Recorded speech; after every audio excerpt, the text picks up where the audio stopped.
Good morning, fellowship. It's great to have you here this morning. My name's Warwick, and I'm going to be opening the scriptures this morning.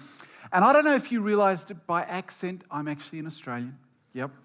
And I'm not sure if you've realised this, but Australians don't die. No, we simply don't. It's true. We might pass away or pass on or rest in peace or depart or slip away or lose our battle or kick the bucket or breathe our last or be called home. But there's one thing that we do not do, and that is we never do the D word. We will use any other word other than death to describe what happens to us. And we'll make sure that we just don't come in contact with death because we live and swim in that lovely river called denial. We no longer have funerals, we have memorial services. Funerals really are for the living. It's to remind those who are living that one day they will be where the coffin is, front and center. They'll be in the box. And we used to have funerals and there was the coffin there. It was always closed because we didn't want too much of a reminder. We now, though, have memorial services. And well, at a memorial service, the body has been dealt with. Yeah, I like that photo.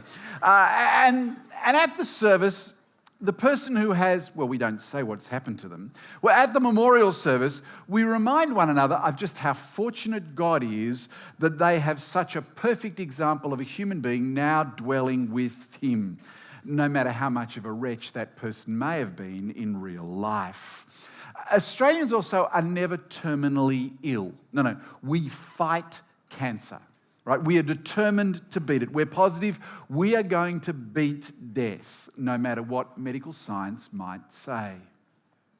What happens in your culture? Right? Is the body buried within a day? Or does the mourning and the grieving take some weeks? Do you sit with the body? Someone always awake with the deceased until the burial so that the dead can't escape? Is the casket closed or is it open? Is there an expectation about mourning, about what you can and can't do? Expectations about bathing, about music or about television, about what happens on the first day or the third day or the 40th day? Is the time before the funeral an opportunity to settle scores, an opportunity for reconciliation, for debts to be sorted, for mistreatment to be addressed? Is there gambling at the funeral? Filipinos. And is there a picnic every year on the grave on November the 1st? Is it always Amazing Grace and the 23rd Psalm? Do you always wear black, or is it any colour but black? Is grief in your culture rather loud and proud, or is it strictly stiff upper lip and all that? Does your culture fear speaking or thinking about death for fear that it will bring death into your own lives, hasten your own death? I don't know what death is like in your culture, but I do know that death is always incredibly painful. My wife's dad died a year ago, and it was tough. It was awful watching a once really strong and vibrant man who taught me so much being eaten away by Alzheimer's. I hated it. Death is always permanent. They're gone. We can't see them. We can't laugh with them. We can't speak with them. We can't share our lives with them. We can't ask. Death is so final. And death is so unnatural. It's an aberration. It's actually an abomination. The first few pages of the Bible, Genesis 1 to 3, make it absolutely clear that we were never, ever meant to die. Death was never meant to be part of our lives. We were never meant to taste death. We were never meant to see those that we love die. It's one of the reasons why death is so tough. Quite simply, it wasn't part of our DNA. We were never meant to experience it. We were never meant to fear it. We were never meant to have it as part of our lives. This morning, we're beginning a new series called The Death of Death. And it's a series that is all about life. It's all about the resurrection. Jesus' resurrection and ours. It's all about the life he now lives and the life that we live in the light of the certainty of our own coming resurrections. It's a series that's going to focus on just one chapter in the Bible, 1 Corinthians chapter 15. And as we look at it, we're going to discover that Jesus' resurrection changes everything about our experience of death. Jesus' resurrection, it changes how we feel, how we speak, how we live, how we mourn, as well as how we die. Jesus' resurrection will give us a foundation to truly live. It gives us a hope that is far more than just a wish. It gives us a purpose that will shape every decision that we make. And this morning, we're going to kick off the series by asking the question, did Jesus really rise? Because if he didn't rise, this is going to be a really short series. All right? If Jesus didn't rise, the truth is that we have nothing other than the horror of death to look forward to. But if he did, then Jesus' resurrection really does put death to death. It changes everything. So how about we pray and ask God to help us to understand the certainty of Jesus' resurrection? Would you pray with me? Our gracious God and our loving Heavenly Father, as we look at your word this morning, convince us, work in our hearts and minds to show us the truth of the resurrection. Not just its certainty, but help us to begin to grasp its implications. Help us to live our lives in the light of the truth. We ask this in Jesus' name. Amen. Here's an outline of where we're going this morning. What I'll do is I'll keep putting it up as we go along so you can see where we've been and where we're heading. What I want to do before we actually get into the evidence for the resurrection is have a look at an objection that some have and some of you may have about the resurrection itself. And it's this. The objection that some have is that resurrection is just not possible. It doesn't happen. It's against the laws of nature. It's not scientifically possible. I'm a physicist by training. I love science. I understand the laws of science. I get it that when a person dies, they die. It's been humanity's experience for millennia. That's what science observes. And I can understand why, having observed this process again and again and again, that some can say that the laws of science just don't allow for there to be a resurrection, and that any thought of a resurrection is just wishful thinking by those who have a religious mindset, that the laws of science simply can't be broken. C.S. Lewis, who was an Irish academic and apologist in the 20th century, saw a problem with that kind of thinking. And he had this illustration that I think is actually quite helpful. He said there's a big difference between the laws of arithmetic and the laws of the land. He said this, look, he said, imagine I have 1,000 dirhams. He said pounds because he was English, but let's translate it into UAE. He said, imagine I have 1,000 dirhams and I place it in a drawer. And then the next day I take 2,000 dirhams and place it in the same drawer. The day after I take 1,000 dirhams and put it in the drawer again. At the end of that third day, I have 1,000 plus 2,000 plus 1,000, which is 4,000. You're very good. Well done. But if I come back in a few days' time and discover that there is only 1,000 dirhams in the drawer, it isn't that the laws of arithmetic were broken. It's the laws of the land that were broken. Someone has reached into my drawer and stolen my money. Someone has broke into that closed system, scientifically speaking, and messed with my money. The laws of arithmetic don't stop someone putting their hand in my drawer and stealing my money. The laws of nature of science, like the laws of arithmetic, are simply descriptions of what normally happens. People normally die. People normally don't rise. But if someone puts their hand into our life and interferes, then what normally happens doesn't happen. The unexpected does. When followers of Jesus talk about his resurrection, we are self-consciously talking about something that is not natural, that is contrary to all that science normally observes. When followers of Jesus speak of his resurrection, we're talking about God putting his hand into the drawer of creation and acting in a way that is not normal, that's not expected, and that's not predicted by science. When it comes to the resurrection, followers of Jesus are saying that God, who is not constrained by science, interfered and raised Jesus to life again. Now, there are scientists who don't want there to be a God and don't want to allow for the possibility of God putting his hand into the drawers of history. I love Thomas Nagel's honesty. Thomas Nagel's a philosopher and academic at New York University, and he writes about his atheism in this way. He says, "I speak from experience, being strongly subject to this fear myself. I want atheism to be true, and am made uneasy by the fact that some of the most intelligent and well-informed people I know are religious believers. It isn't just that I don't believe in God and naturally hope that I'm right in my belief. It's that I hope there is no God.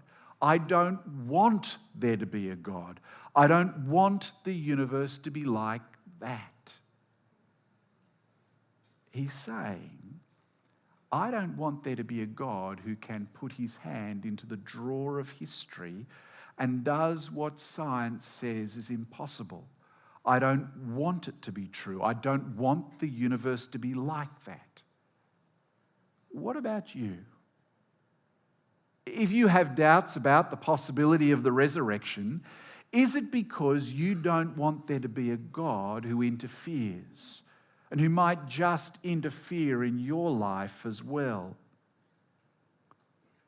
In the end, it doesn't matter what Nagel wants or doesn't want. It actually doesn't matter what you want or I want. What matters is what is true. So let's consider the evidence.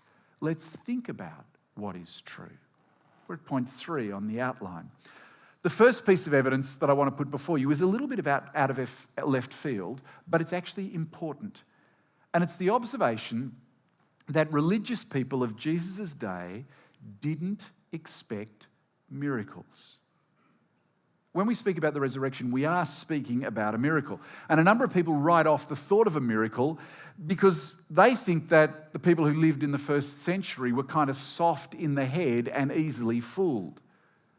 When Luke wrote his gospel and wanted to prove that Jesus rose from the dead, the first person that he introduces us to in chapter 1 is an old man, Zechariah. His wife Elizabeth likewise is very old, and together they're barren. Zechariah is a priest. He is very religious. He believes in the power of prayer. We're told that he's been praying for a son for years.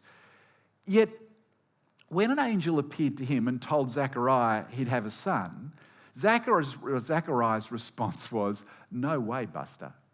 He said, verse 18, "I know the laws of science. I know I'm past it. Elizabeth is barren. It just ain't gonna happen." And the angel's response is, "Oh, yes, it is." Verse 20, "And behold, you will be silent and unable to speak until the day that these things take place, because you did not believe my words, which will be fulfilled in their time." God put his hand into the drawer of history and messed with Elizabeth and Zechariah, and they had a son, John the Baptist.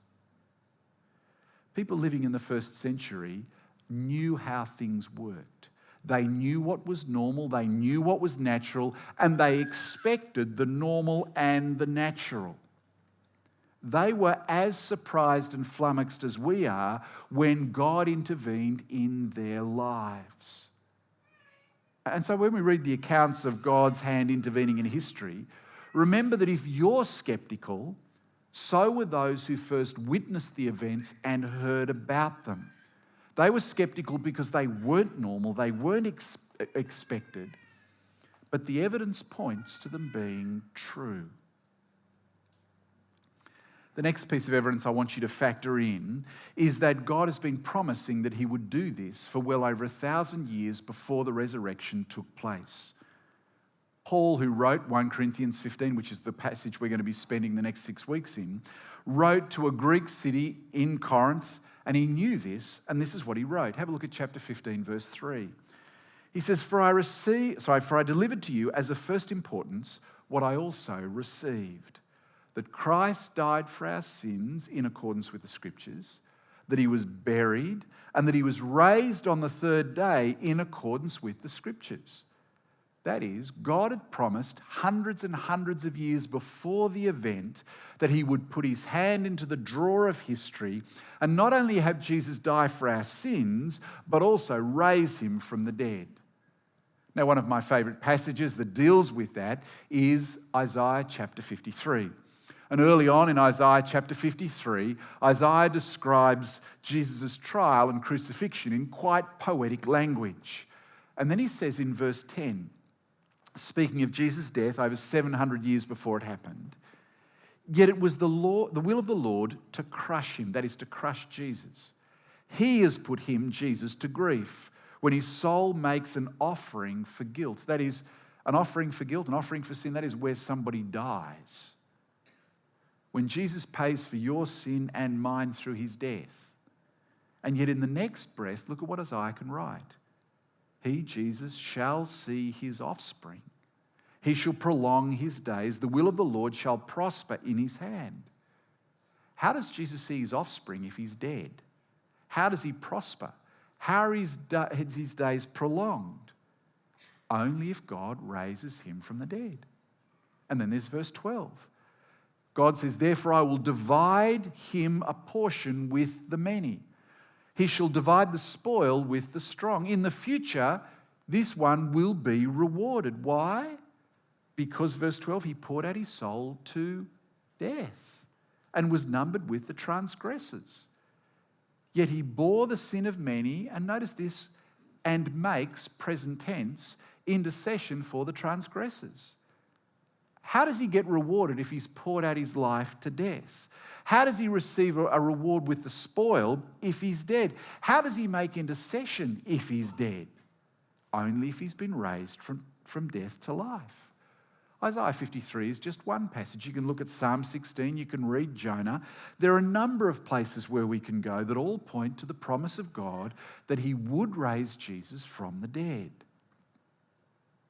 It may well go against the laws of science, but God promised he would do it. So we shouldn't be surprised when he did. The next piece of evidence comes from eyewitnesses to the resurrection. But before we read the accounts themselves, I want us to notice two things about the records. Firstly, I want to remind us just how brilliantly preserved the record of the eyewitness accounts is.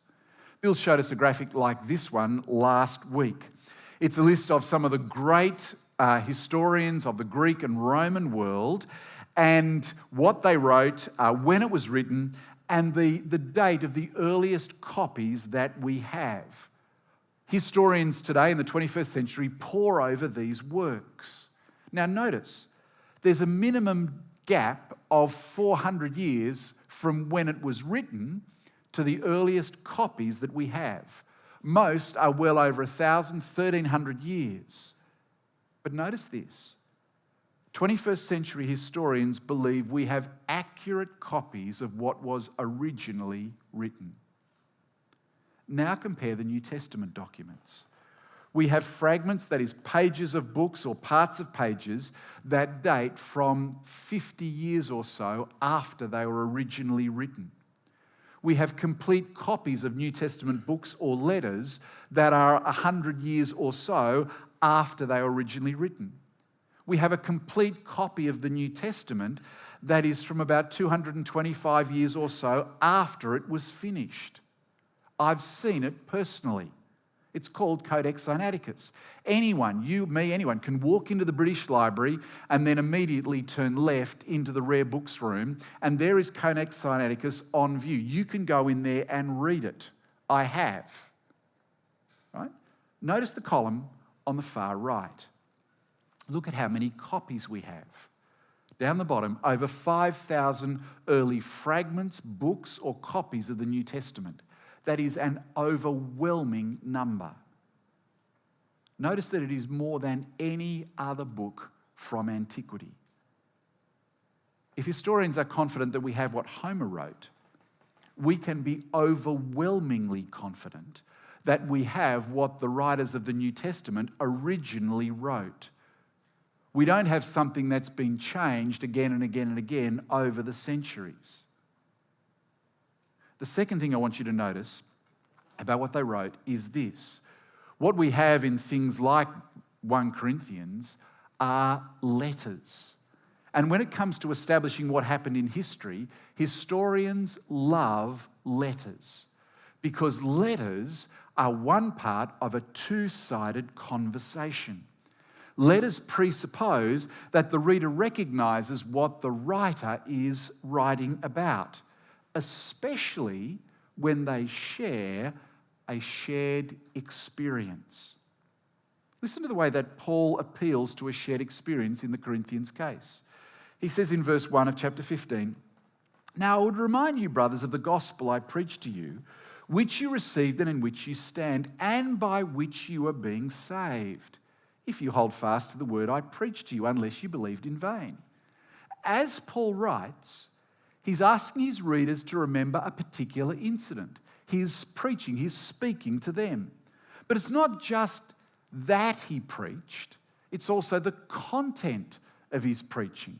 And it's not just the content of his preaching, but it's their response to the preaching as well. Look at verse 11. He writes, "Whether then it was I or they, so we preach, and so you believed." Your response, you believed. But notice this as well. Paul is appealing to their certain knowledge that it wasn't just Paul who told them this, but it was the other eyewitnesses that he outlines in verses 6 to 10. Notice this. Matthew, Mark, and Luke, the synoptic gospels, were written in the 60s AD.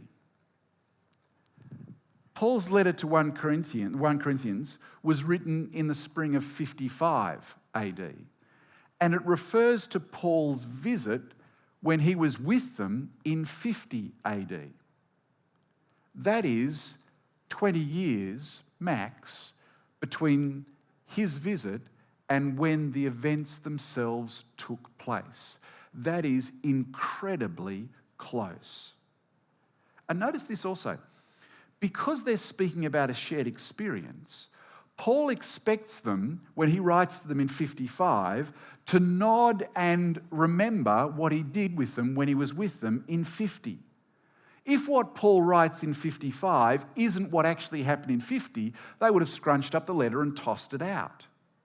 Let me give you an example of a shared experience. I preached here 3 weeks ago in our conversation series. Can you just put up your hand if you were here 3 weeks ago when I preached? I'm not asking you to remember anything, just if you were here.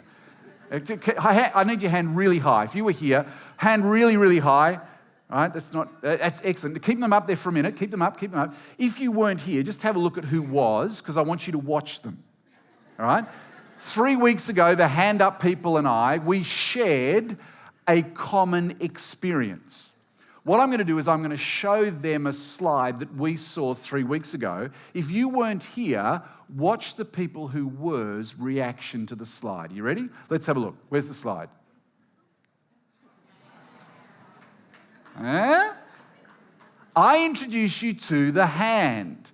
God, me, God, what if I don't? What if I do? Okay, observers, what did you see when you looked at those who were here? What did you hear? Right, the sound of memory. Some of you got out your hands. When I said, God, me, God, what if I don't, what if I do? You were mouthing it or saying it with me. Paul expects exactly the same thing to happen when he writes to the Corinthians in 1 Corinthians 15 about the resurrection. He expects them to nod and remember and smile and go, yeah, that's right, that's what happened. He wants them to remember a shared experience and to reminisce with him about it. And he expects that memory to refuel their confidence in what he told them 5 years earlier, that Jesus really did rise from the dead. And it ought to have for us the same impact that it had on them. Because this letter is describing a shared experience of hearing eyewitness testimony about the resurrection of Jesus from the dead. And within, historically speaking, it's a very short period from the actual events. And what were the eyewitness accounts? Well, Paul refers to 6 appearances that Jesus made after the resurrection. We can pick them up in verse 4. He writes this. We're picking it up halfway through a sentence. That he was buried, then he was raised on the 3rd day in accordance with the scriptures. And then we get these 6 appearances. That he appeared to Cephas, that's Peter, then to the 12. Then he appeared to more than 500 of the brothers at one time, most of whom are still alive, though some have fallen asleep. Did you notice that Paul's actually Australian? He won't use the D word either. And then fourthly, that he appeared to James. Fifthly, then to all the apostles. And last of all, as to one untimely born, he appeared also to me. Notice I've just given you 6 dot points. When I reminded you of the hand, I just went, God, me, God, what if I don't, what if I do? But when I was preaching 3 weeks ago, I expanded on each one of those points and then got you to expand on those points to your neighbour and encouraged you to use the hand during the week to have the conversation with your friends about Jesus. It's the same with Paul. My expectation is that what Paul did when he spoke to the Corinthians is that he explained these 6 appearances and just didn't give them the dots. He didn't turn up to them and go, Cephas, 12, 500, James, apostles, me. He probably knew a whole bunch of the details because he'd spent time with the eyewitnesses himself in Jerusalem and he'd heard their stories. When you write a letter or an email or a text, we'll often deal with one another in dot points, and we expect those dot points to remind those that we're writing to of our shared experience. I think Paul's just using shorthand, and that the Corinthians knew more of the details than are written here in the letter. We don't have the details here, but we do have them in the Gospels and in the book of Acts. They flesh out the dots for us. What that means, friends, is that these details of the resurrection were being widely circulated and spoken about publicly within 20 years of the events taking place. And that those events were part of a much larger shared memory of the reality of the resurrection from very early in the life of the believers. That means that the resurrection was not dreamt up hundreds of years later by church councils, as some claim. It wasn't backfilled into the Gospels by redactors who rewrote the New Testament, inserting an idea that they'd made up. The documentary evidence simply won't allow it to be considered in that way. The evidence within the documents won't allow it either. The resurrection has always been a central, proven claim made by the followers of Jesus. Can you see with me the weight of this evidence in 1 Corinthians as we read it 2,000 years later? It's not one reference, it's much stronger than that. It's also worth noting that as we look at these 6 appearances, that we're not dealing with hallucinations. It's not some kind of mass psychosis. The following is a psychiatric definition of what constitutes an hallucination. It's when an individual seer must perceive an auditory or visual stimulus, or both, and believe that this stimulus really exists, i.e. that it's not just in their head. And secondly, a third party, read clinical psychologist, psychiatrist, or some observer, must be unable to detect a stimulus of any sort that corresponds to the seer's perception. In other words, if you think you can see and hear something and nobody else can, you're nuts. That's what it means. Yes, Jesus appeared to individuals, and it could have been an hallucination, but he also appeared to groups, and very large groups, over an extended period of time. And even when Jesus appeared to the Apostle Paul, others witnessed and saw what he did, none of which fits with the definition of an hallucination. Others have suggested it might be mass hysteria, but there is absolutely no evidence in any scientific literature that ever links mass hysteria to hallucinations. Rather, the simplest and best explanation is that God, as he promised he would, put his hand into the drawer of history and intervened and exercised his power over death and raised Jesus to life again. And that these men and women were eyewitnesses of the resurrected Jesus. Which fits with the last piece of evidence we'll look at today. Paul made it quite clear that the Corinthians were quite welcome to go and check out the evidence for themselves, because the witnesses were still alive. They were able to be interrogated. The Corinthians could work out for themselves whether what the witnesses saw was true or not. Look at verse 6. He says, "Then he appeared to more than 500 of the brothers at one time, most of whom are still alive, though some have fallen asleep." In other words, if you don't believe me, go and ask them. Check it out for yourself. You remember my evidence. You remember me giving you those 6 points. You remember my own description of my own experience of the risen Christ. Corinthians, if you've got doubts, do something about your doubts. Go and ask. Go and sort them out. The evidence is freely available. Now, we can't do that. Those 500 witnesses are well and truly dead by now. Right? We can't do it, but Paul's readers could, and that speaks volumes about the weight of the evidence at the time.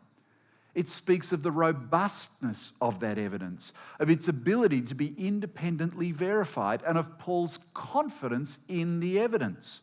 He's quite relaxed about the evidence being scrutinised, which is not what you'd expect if the evidence was thin.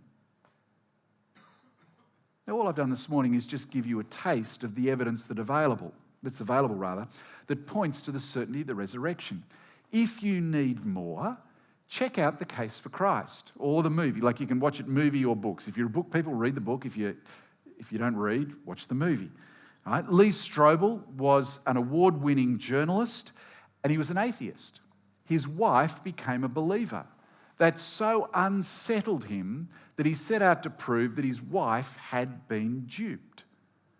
And what he found was, as he examined the evidence, that the evidence for Jesus' death and resurrection was overwhelming. If you want to find out some more, come up and see me afterwards if what I've given you isn't enough. Let me draw a few of the threads together and push us towards some of the implications. If you're somebody who came this morning and you weren't convinced that Jesus rose from the dead, if you're a seeker, I want to say to you that the evidence is there, and that the evidence is overwhelming, and that the evidence is freely available for you to scrutinise for yourself. Will you do that? Will you actually have a look? Or will you choose not to believe in the resurrection because you don't want it to be true? I don't care whether you want it to be true or not. I don't care whether I want it to be true. I want to know what is true. Because I want to base my life on facts, not on wishful thinking. So check the evidence out for yourself. Don't let the so-called laws of science rule out the real possibility that God has placed his hand in the drawer of history and messed. raised Jesus to life again from death. Check out the historical evidence for yourself. It is overwhelmingly convincing. Secondly, if you are a believer, I want you to know for certain that your belief in the resurrection is not wishful thinking. I'm not interested in wishful thinking. As a scientist, I want to know what the facts are, and I want to base my life on the facts. When I was going through the sermon again this morning, before coming and preaching, I was overwhelmed again by the weight of the evidence. Seeing the weight of the evidence of letters written to eyewitnesses talking about a common experience so close in time. That evidence, historically speaking, is extraordinarily strong. As believers, we base our faith on facts. Lots of people think that faith is believing things that couldn't possibly be true. That is never how the Bible describes faith. Faith in the Bible is always trust in what is certainly true. If you're a follower of Jesus, you will have doubts. When you have doubts, come back to the facts. Remind yourself of the certainty of the historical events of Jesus' death and resurrection. Next week, we're going to have a look at what happens if Jesus didn't rise from the dead. Let me tell you this. If Jesus didn't rise from the dead, we are the biggest bunch of losers ever walked the face of the planet. Because we're basing our lives on a lie. If Jesus rose, everything he said about himself and everything that we believe is true. If he didn't, everything we believe is a lie. And the history is what matters. Did it happen? The historical evidence is overwhelming that if you have placed your faith in his life, death, and resurrection, you are trusting what actually happened.